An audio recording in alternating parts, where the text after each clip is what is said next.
रामलला के स्थापना दिवस के मौके पर वंदे भारत संघ की पहल पर और पारंपरिक हिंदू समुदाय की सहयोग से बुधवार को चोपड़ा में एक विशाल भव्य शोभा यात्रा और कलश यात्रा का आयोजन किया गया। ये शोभा यात्रा सोनापुर ग्राम पंचायत के गौरांग से शुरू हुई, फिर ये लालूगंज, 3 माइल रोड और सुफलगंज शमशान इलाके का परिक्रमा करने के बाद वापस गौरांग में आकर समाप्त हुई। इलाके के कई लोग जुलूस में शामिल हुए। जुलूस में सैकड़ों महिलाओं और युवतियों का शामिल हुईं। उनमें से हरेक के हाथ में मिट्टी के बर्तन और कलश थे। आयोजकों ने बताया कि इस कलश यात्रा के जरिए पंच नदी और अलग अलग मंदिरों से पवित्र जल इकट्ठा किया गया। ये इकट्ठा किया गया जल 22 जनवरी को रामलला के स्थापना दिवस के मौके पर आयोजित महायज्ञ में चढ़ाया जाएगा। वंदे भारत संघ के सदस्यों ने कहा कि आज पारंपरिक हिंदू जाग गए हैं। भगवान श्री राम अयोध्या में अपने मंदिर लौट आए हैं।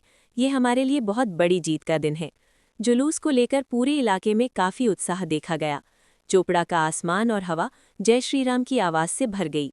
किसी भी अनहोनी से बचने के लिए इलाके में सुरक्षा के भी इंतजाम किए गए थे। আজকে আমাদের রামলালার জন্মভূমি প্রতিষ্ঠা দিবস উপলক্ষে একটা ভব্য সনাতন হিন্দুদের শোভাযাত্রা ছিল।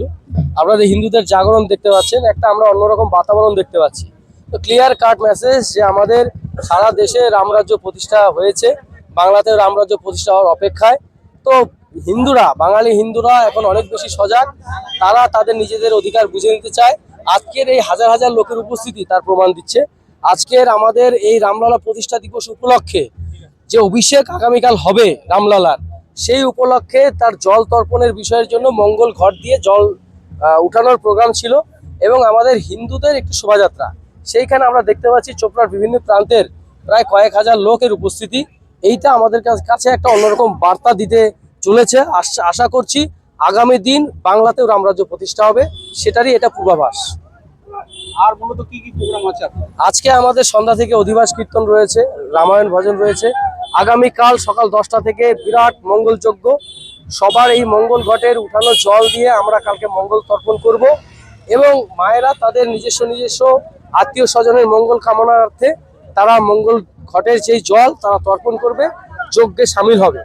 এবং আগামীকাল প্রসাদের ব্যবস্থা রয়েছে, রামায়ণ পাঠের ব্যবস্থা রয়েছে এবং সন্ধ্যা থেকে রয়েছে রাম ভজনের অর্কেস্ট্রা এবং বাউল গান দুদিন ধরে চলবে। এইরকম 2 রাত ধরে 2 নাইট 2 রাত এরকম বাউল গানের প্রোগ্রাম রয়েছে। আগামীকাল সকাল 10টা হতে এই বিভিন্ন প্রোগ্রামগুলো শুরু হবে। এটা বন্দে ভারত সংঘের উদ্যোগে মূলত এই প্রোগ্রাম। আমার নাম ভবেশ কর, এই বন্দে ভারত সংঘের আমি প্রেসিডেন্ট।